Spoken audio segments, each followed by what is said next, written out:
moved back to Nigeria. And for the first 5 years of my career, I was living from hand to mouth. Now, for a bit of context, I was working as a senior auditor at an accounting firm, so I earned enough I could have invested.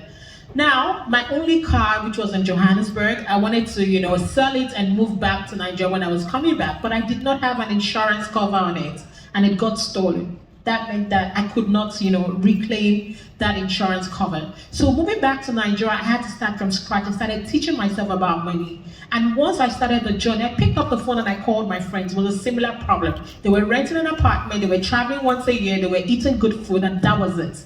So they had nothing they were saving or investing for in the future.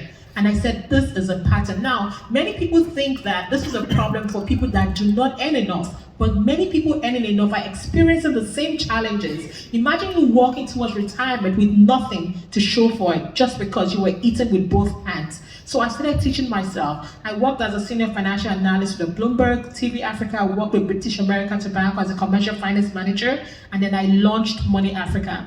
Money Africa is on a mission to champion financial literacy in Africa. We've reached over 1 million people online and offline, and we're educating them about money and how money works. Now, 70% of our community members are women, but it was not intentional.